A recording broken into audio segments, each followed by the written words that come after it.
Right principles. It is wise to know what comes first and what to do first. To begin anything in the middle or at the end is to make a muddle of it.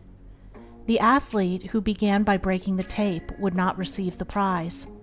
He must begin by facing the starter and toeing the mark, and even then a good start is important if he is to win. The pupil does not begin with algebra and literature, but with counting and ABC. So in life, the businessmen who begin at the bottom achieve the more enduring success, and the religious men who reach the highest heights of spiritual knowledge and wisdom are they who have stooped to serve a patient apprenticeship to the humbler tasks, and have not scorned the common experiences of humanity or overlooked the lessons to be learned from them. The first things in a sound life, and therefore in a truly happy and successful life, are right principles. Without right principles to begin with, there will be wrong practices to follow with, and a bungled and wretched life to end with.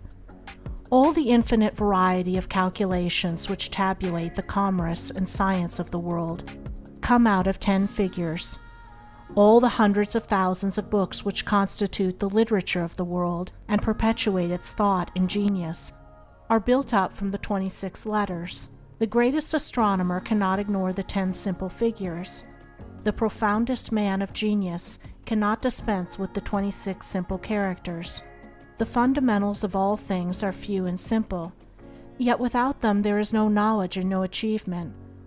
The fundamentals, the basic principles, in life or true living are also few and simple, and to learn them thoroughly and study how to apply them to all the details of life is to avoid confusion and to secure a substantial foundation for the orderly building up of an invincible character and a permanent success, and to succeed in comprehending those principles in their innumerable ramifications in the labyrinth of conduct is to become a master of life.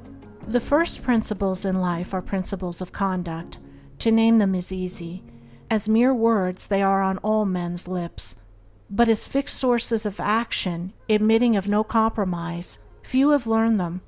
In this short talk I will deal with 5 only of these principles. These 5 are amongst the simplest of the root principles of life, but they are also those that come nearest to the everyday life, for they touch the artisan, the businessman, the householder, the citizen at every point. No one of them can be dispensed with but at severe cost, and he who perfects himself in their application will rise superior to many of the troubles and failures of life, and will come into these springs and currents of thought which flow harmoniously toward the regions of enduring success. The first of these principles is duty. A much hackneyed word, I know, but it contains a rare jewel for him who will seek it by assiduous application. The principle of duty means strict adherence to one's own business, and just as strict non-interference in the business of others. The man who is continually instructing others, gratis, how to manage their affairs, is the one who most mismanages his own. Duty also means undivided attention to the matter in hand, intelligent concentration of the mind on the work to be done. It includes all that is meant by thoroughness, exactness, and efficiency. The details of duties differ with individuals, and each man should know his own duty better than he knows his neighbor's, and better than his neighbor knows his.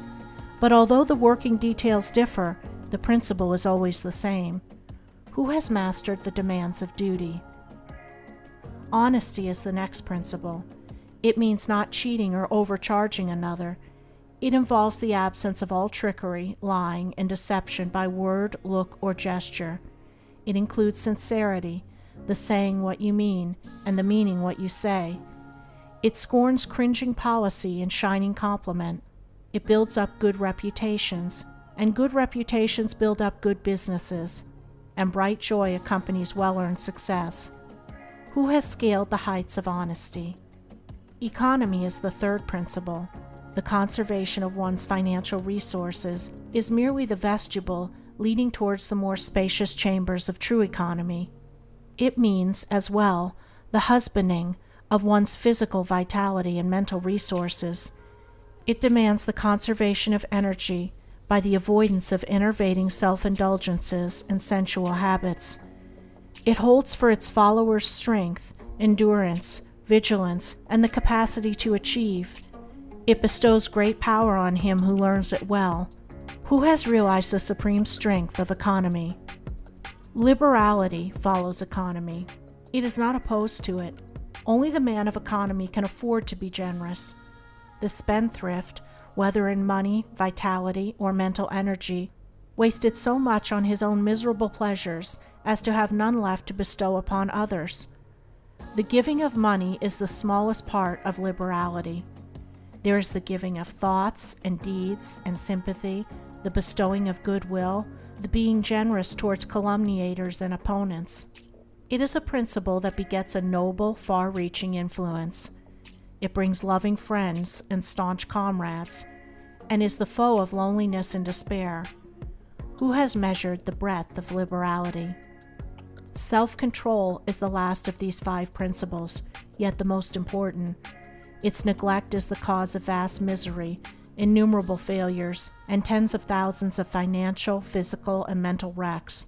Show me the businessman who loses his temper with a customer over some trivial matter, and I will show you a man who, by that condition of mind, is doomed to failure. If all men practiced even the initial stages of self-control, anger, with its consuming and destroying fire, would be unknown. The lessons of patience, purity, gentleness, kindness, and steadfastness, which are contained in the principle of self-control, are slowly learned by men, yet until they are truly learned, a man's character and success are uncertain and insecure. Where is the man who has perfected himself in self-control? Where he may be, he is a master indeed. The 5 principles are 5 practices, 5 avenues to achievement, and 5 sources of knowledge. It is an old saying and a good rule that practice makes perfect, and he who would make his own wisdom, which is inherent in those principles, must not merely have them on his lips, they must be established in his heart. To know them and receive what they alone can bring, he must do them, and give them out in his actions.